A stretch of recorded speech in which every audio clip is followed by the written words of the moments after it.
The pursuit of profit is an old story, but there was a time when many things were regarded either as too sacred or too essential for the public good to be considered business opportunities. They were protected by tradition and public regulation.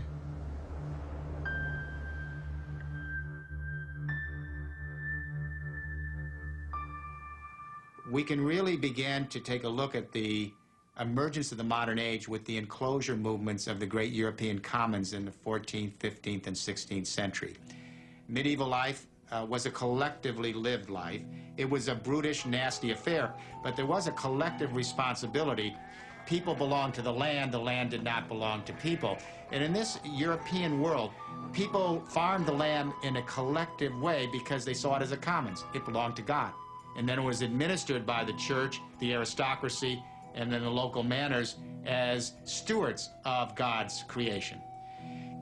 Beginning with Tudor England, we began to see a phenomenon emerge, and that is the enclosure of the great commons by parliamentary acts in England and then in Europe. And so first we began to take the great land masses of the world, which were commons and shared, and we reduced those to private property. Then we went after the oceans, the great oceanic commons, and we created laws and regulations that would allow countries to claim a certain amount of water outside their coastal limits for exploitation. In this century, we went after the air, and we divided it into air corridors that could be bought and sold for commercial traffic for airplanes. And then, of course, the rest is history.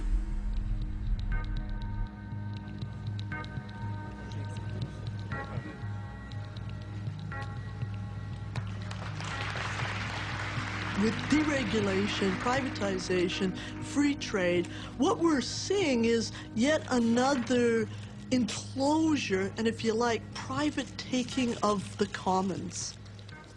One of the things I find very interesting in our current debates is this concept of who creates wealth. That wealth is only created when it's owned privately. What would you call clean water, fresh air, a safe environment? Are they not a form of wealth? And why does it only become wealth when some entity puts a fence around it and declares it private property? Well, you know, that's not wealth creation, that's wealth usurpation. Over the centuries, we have put more and more things in that public realm, and lately, just lately, in the last, let's say, 3 or 4 decades, started pulling them out again. So, firefighters, for instance. This man needs the fire department. Firefighters started as private companies. Yes, and lots of other people need the fire department, too. And if you didn't have the medallion of a given firefighter brigade on your house and it was on fire, those firefighters would just, ride on by because you didn't have a deal. Well, we gradually evolved a public trust for the provision of safety on that very specific level. This is important. We should not go back from that and start saying, well, why don't we put that back in the market and see what that does? Maybe it'll make it more efficient.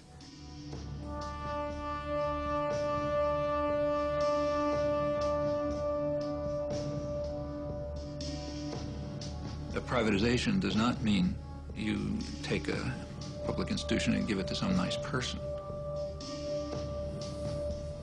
It means you take a public institution and give it to an unaccountable tyranny.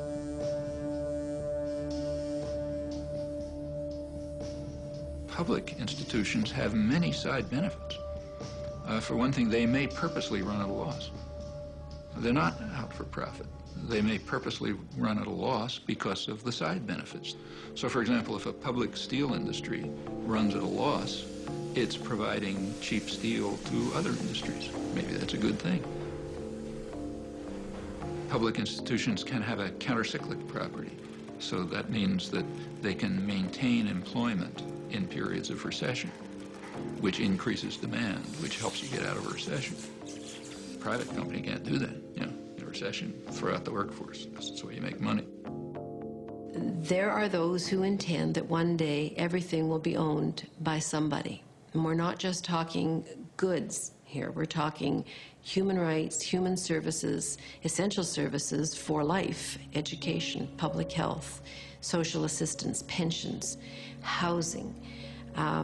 We're also talking about the survival of the planet, the areas that we believe must be maintained in the commons or under common control, or we will collectively die, water and air. Even in the case of air, there's been some progress. And here the idea is to say, look, we can't avoid the dumping of carbon dioxide. We can't avoid the dumping of sulfur oxides. At least we can't at the moment afford to stop doing that. So we're dumping a certain amount of stuff into the environment. So we're going to say, with the current tonnage of sulfur oxides, for example, we will say that is the limit, and we'll create permits for that amount. We'll give them to the people who've been doing the polluting, and now we will permit them to be traded. And so now, there's a price attached to polluting the environment. Now, wouldn't it be marvelous if we had one of those prices for everything? It sounds like you're advocating private ownership of every square inch of the planet. Absolutely. Every cubic foot of air, water. It sounds outlandish to say we want to have the whole universe, the whole of the earth owned. That doesn't mean I want to have Joe Bloggs owning this square foot, but it means that the interests that are involved in that stream are owned by some group or by some people who have an interest in maintaining it. And that, you know, that is not such a loony idea. It's in fact the solution to a lot of these problems. Hi there, this is Mark Akbar. I produced and co-directed The Corporation, and this is the official shareware version of the film. I'm proud of the fact that hundreds of thousands of people have already downloaded and shared this film. If I had $1 for every download, well, I probably wouldn't be making this appeal. More than 200 people worked on the film, the DVD, and the website over 8 years. If you support the film, please support the filmmakers too. You can make a contribution, large or small, even a couple of bucks would help, at thecorporation.com. Thanks.